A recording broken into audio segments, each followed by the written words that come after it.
saboda ni na sani lokacin da muka zo shekara ta 2000 da shekara 1999 mun fito da wannan tsarin na dakatar da almajirai akan titi. Shi sa kullum nake cewa wancan karan gwamnatinmu lokacin ta bai ta zo. A lokacin nan mutane suka yi ta hayaniya. Manya-manyan malamai da sauran mutane da irin wannan gwamnonin da ba su gane ba suka yi ta suka.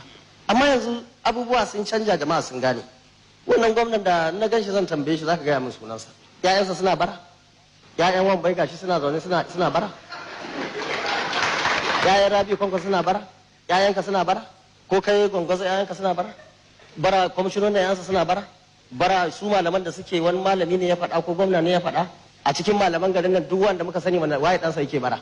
Ai in bara wani abu ce duk sai mu zuba ƴaƴan mu su je su yi bara. Abinda mutane suke yi irin wannan abu ne dai dutse ya wuce kaina kowa ya je ya faɗa a kansa. Abinda ya kamata mu taimaki marasa hali. Ka taɓa ganin Nyamuri na bara? Tun da kake lau kaga Berabe ina bara? Ai abin kunya ne, kuma mu ma anan sai mun bayar da bara abin kunya in muna so mu ci gaba. Kuma mun waye gari yanzu a nan abinda yan hizba din suka yi, kana zaton mata nawa aka kama a nan masu ciki a wanda suke zama nan a State Road da sauran gurare? Ka tambayi Malam Aminu Daurawa ko Aminu Din Gaisha, mutum da mata nawa aka kama ana suna da ciki, almajirai suna haifa almajirai a kan titi. Wannan ba za mu yarda da wannan ba, saboda lokacin ya zo, wancan lokacin da muka ja saka musu muka kyale su muka yi kamar ba mu gane ba. Amma yanzu a jihar Kano muna da arziki, mu gwamnati, mutanenmu suna da arziki, mun kai matsayin da yake wa'anda Allah ya sa suka samu wata rashin sa'a, domin abin sa'a ne, duk iri ɗaya ka haife mu, ba wanda ya wannan riƙewar da ka shigo da shi in ka buɗe ba komai a ciki, wannan yan jariri ya fito. A duniya abubuwa suka zo, wasu suka bi hanyar samu, wasu suka bi hanyar rashin samu, wa'annan mutanen sai mun taimake su sun bi hanyar samu. Mafiya yawa na wa'annan mutane ma ba 'yan jihar Kano ba. Mu muna son kowa ya zo ka yi harkar ka ta arziki ka je ka tafi, amma ba za ka zo da harkar tsiya a jihar Kano shikenan sai mu rungume ka kawai shikenan dan ka iya Hausa ko kuma addinin mu ɗaya da kai ko kuma daga nan bangaren kake ko waɗansu abubuwa ba.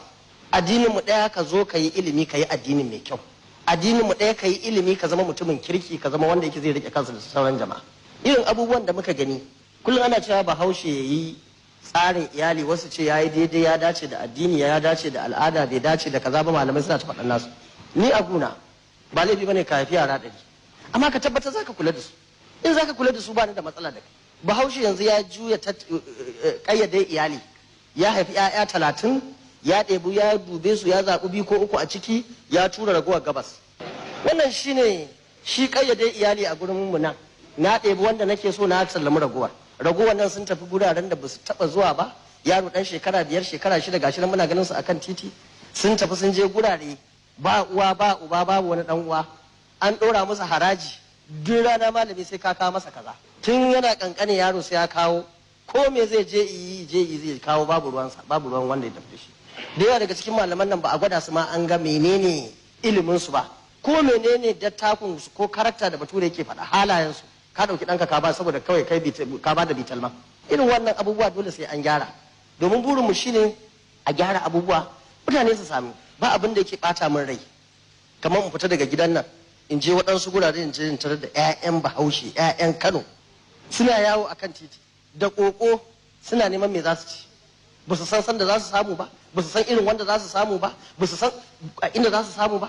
Shekara 5 shekara 6 lokacin da ya kamata su samu vitamins, kwakwalwarsu ta ginu, su zo su yi karatun Alkur'ani, su rubuta shi daga ƙarshe zuwa ƙarshe. Wannan shi ya kamata a ce mun sa 'ya'yanmu. Amma yara mun basu bitalman suna yawo, in suka ganka tas din nan hararka suke suna cewa ka basu sadaka, domin kai a gurin su macuci ne kai.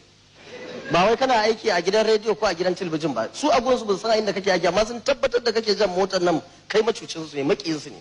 Su girma sun tsani iyayensu, sun tsani shugabanni, sun tsani makota, sun tsani kowa. A shirye suke su je su buge uwarsu domin mai taimusu. Wannan abubuwa wanda yake in ba mun canza su ba a jihar nan da kuma wannan sashi na arewa, mu kadai ne muke yin wannan abubuwa. In kaga muna yi kuma sai waɗansu ƴan uwanmu ko a ƙasashe makotanmu wanda suke yin irin wannan abubuwa.